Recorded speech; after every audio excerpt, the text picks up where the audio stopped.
Letter 8 Chiesa de Frari, San Giorgio Maggiore, Santa Maria della Salute, Lido, the Giudecca, the Fondamenti Nuovi, the Islands, the Armenian Convent, by Mary Wollstonecraft Shelley. There are three churches here in particular, which we have visited several times with interest. The most venerable, the Westminster Abbey of Venice, is the Church of Santa Maria de Frari, built in the middle of the 13th century. Every portion of this vast and noble edifice is filled with tombs and pictures, exciting respect and admiration. Many a doge is here buried, and many monuments, some mausoleums in size and magnificence, some equestrian, some mere urns, Gothic or of the Middle Ages, crowd the walls. With more veneration we looked on the unadorned stone, inscribed with the honored name of Titian. He died on the 9th September, 1575, at the age of 99, of the plague, and the visitation of this calamity caused the citizens to consign him hastily to the grave, without thought of marking it by any monument or inscription, so that the spot was almost forgotten. The mortuary registers of the Church of S. Tommaso prove that he then died, and was here buried, and his name with a few words conjoined have been chiseled in the pavement. The Republic of Venice projected a monument, which the troubled times and invasion of Napoleon prevented their accomplishing. Canova made a model subsequently, but, dying before he could execute it, the marble was entrusted to various sculptors, and is erected in his own honor in this church on the side opposite to the spot where Titian lies. There is something very impressive in the idea of this monument, a procession of figures entering the half-open door of a dark tomb. There are several pleasing pictures in the church, chiefly by Salviati, but its pride in painting is an altarpiece of Giovanni Bellini. He had lived long and painted much in fresco. When, at more than 60 years of age, he was initiated in oil painting by Antonello of Messina and executed his chef's d'oeuvre, a picture in the church of San Pietro on the island of Murano, and that which we have looked at with interest and delight in the sacristy of this church. It presents, says Mr. Rio, the imposing seriousness of a religious composition, in the figure of the Virgin, and in that of the saints which surround the throne on which she sits. In the faces of the angels, it equals the most charming miniatures for freshness of color and ingenuousness of expression. A foretaste of beatitude seems to have warmed the old man's soul as he worked. He has removed the cloud of melancholy with which he formerly loved to cover the Virgin's countenance. He no longer paints the mother of the seven sorrows, but rather the cause of our joy. Exactly opposite our canal, at the entrance from the quay to the Canal Grande, is the Church of San Giorgio Maggiore. It is built chiefly from a model of Palladio and is the noblest in Venice. Our gondola landed us at the spacious marble platform before the church. Its situation is most happy. Looked at from the Piazzetta, it is the most stately ornament of Venice. Looking from it, a view is commanded of the towers and domes and palaces that illustrate the opposite shore. The church is immense and adorned by several pictures of Titian. A convent adjoined, now destroyed. But as we rambled about, we found that they had kindly retained and left open for the visits of strangers the celebrated cloister, surrounded by an elegant colonnade of Ionic pillars, and the staircase, which is one of the boasts of Venice. Somewhat above, within the Canal Grande, is the Church of Santa Maria della Salute. This was built in 1631, a time when architecture had degenerated, and a multiplicity of ornaments was preferred to that simple harmonious style, whose perfection has to my eye the effect of one of Handel's airs on the ear, filling it with a sense of exalted pleasure. Here was beauty, but it existed even in spite of the defects of the building. It sprang from its situation, its steps laved by the sea, its marble walls reflecting the prismatic color of the waves, its commanding a view of great architectural beauty. Within also it contains pictures of eminent merit. The roof of the sacristy possesses 3 Titians, which overpaid you for twisting your neck to look at them. Methinks they ought to convert the exclusive admirer of the mystic school, who would confine painting to the expression of one, it is true, of the most exalted among the passions, adoration, love, and contemplation of divine perfection. These paintings are, what surely pictures ought to be allowed to be, dramatic in the highest sense. They tell a story, they represent scenes with unsurpassed truth and vigor. The killing of Goliath by David is admirable. The countenance of the youthful hero, as he stands unarmed, with native honor clad, is instinct with the glow of victory, purified by his artless reliance on the God of his fathers. The sacrifice of Isaac is the only representation of that tremendous act that ever pleased me. Generally, it inspires pain, often disgust. a father, unimpassioned and pitiless, about to cut the throat of his innocent and frightened child. But Titian's imagination allowed him to conceive the feelings that must have actuated and supported both father and son, that of unquestioning certainty that what God ordered was to be obeyed, not only without a murmur, but with alacrity and a serene conviction that good alone could be the result. In particular, the countenance of Isaac is the most touching commentary on this story. It displays awe of approaching death without terror.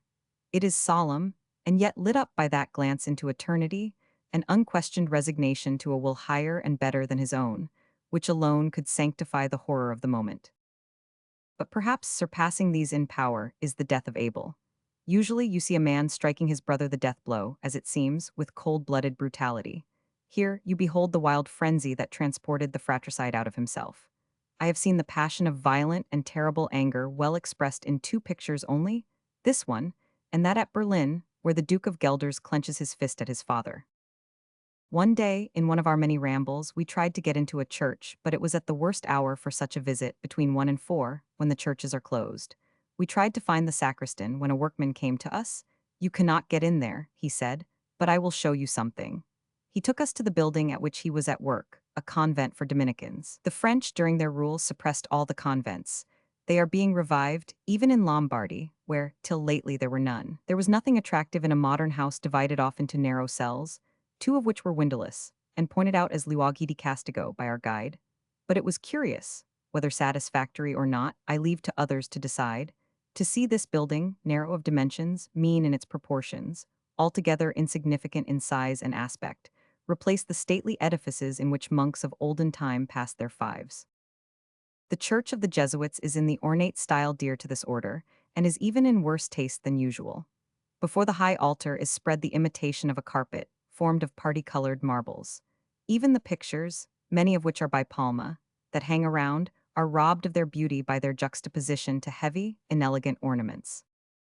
We were glad to leave it, and to turn our steps to the Church of the Saints Giovanni and Paolo, a very large and majestic edifice. It is more venerable than any other in Venice, and belongs to the Middle Ages. The name of the architect is lost. An inscription under the organ only tells us that it was begun in 1246 and consecrated in 1430. It is filled with magnificent tombs of the old doges, and rich in pictures by Bonifacio, Bassano, Bellini. The famous martyrdom of Titian is taken hence. We often wander about its vast and stately nave, reading, with pleasure, the historical names on the tombs, taking delight in the many remains of the Middle Ages, and filled more and more with veneration for the energy, magnificence, and taste of the Venetians. I cannot tell you of all we see, or it would take you as long to read my letter as we shall be at Venice. As we remain a month, we do not crowd our day with sights. Our gondoliers come in the morning, and we pass our time variously. Sometimes, after visiting a single church, we are rowed over to Lido, and, crossing a narrow strip of sand, scattered with Hebrew tombstones, find ourselves on the borders of the ocean. We look out over the sea on vessels bound to the east, or watch the fishing boats return with a favorable wind and glide, one after the other, into port, their graceful lateen sails filled by the breeze. We thus loiter hours away, especially on cold days when we have been chilled at home. But Lido has a heat of its own, its sands receiving and retaining the sun's rays, which we do not enjoy among the marbles and pavements of Venice. As the sun sinks behind the Euganean hills, we recross the lagoon. Every Monday of this month is a holiday for the Venetian shopkeepers and common people. They repair in a multitude of gondolas to Lido, to refresh themselves at the little inn, to meet in holiday trim, and make merry on the sea sands. We pass them in crowds as we return on that day. Our way is, sometimes according as the tide serves, under the walls of the madhouse, celebrated in Shelley's poem of Julian and Madelot. Yet not quite windowless, for there are grated, unglazed apertures, against which the madmen cling and gaze sullenly or shout or laugh or sing as their wild mood dictates. We often allow our gondolier to take us where he will, and we see a church and we say, "What is that?" and make him seek the sacristan and get out to look at something strange and unexpected. Thus we viewed the Church of St. Sebastian, which contains the chef d'oeuvre of Paul Veronese, the martyrdom of St. Mark. There is something in the works of this artist, which, without being ideal or sublime, is graceful and dignified, according to the dignity of this world. His groups are formed of the highborn and highbred, and all the concomitants of his pictures are conceived in the same style of mundane but elegant magnificence. Sometimes we walk. Passing through the busy Merceria, we get entangled and lose ourselves in the Cal of Venice. We see an open door and peep in and ask where we are from a passer-by, and hear a name of historic renown and find ourselves viewing, by chance, one of the wonders of the place. A favorite walk is straight across towards the north, till we reach the Fondamenti Nuovi, a handsome quay, from which we command a view of many of the smaller islands, and far distant, the Julian Alps and the mountains of Friuli. It is to me a most exalted pleasure to look on these heaven-climbing shapes. Sometimes, if the morning be kerchiefed in a comely cloud, and it feels chilly, we cross merely to the Canal della Giudecca, which is almost a lagoon, and being very much wider than the Canal Grande, is not so convenient for common traffic. A handsome street or quay, turned to the south, borders the water, which, receiving the noonday sun, forms a pleasant and warm promenade. Madame de Genlis exclaims, Quel trist vilque venise. For those who love the confusion and clatter of carriages, the garish look of smart shops, and a constant flux and reflux of passers-by, it is indeed dull. There is no noise except the church bells, of which there is too much, no dust. The waters sparkle silently at your feet. The marble palaces catch their radiance and are dressed in prismatic colors, reflected from the waves. It is a place where you may dream away your life, quite forgetful of the rubs, thorns, and hard knocks of more bustling cities. But if Venice be tranquil, come with me beyond Venice, and tell me what name to give to the superlative stillness that reigns when we cross the lagoons to the islands. Murano, Matsorbo, Burano, Torcello. Little remains on them, except the churches, built in the younger days of Venice. Several of these are magnificent in marbles, and interesting from their pictures, painted in the infancy of the art. We rambled about, and our very footsteps seemed unnaturally to invade the stillness that dwells on these desert shores, beside the waveless lagoon. For a time we might fancy ourselves. We were pleased, but quiet became lethargy, and the dank grass and marshy ground looked unhealthy. We were glad to be rowed back to Venice. It was much pleasanter to visit the Armenian convent.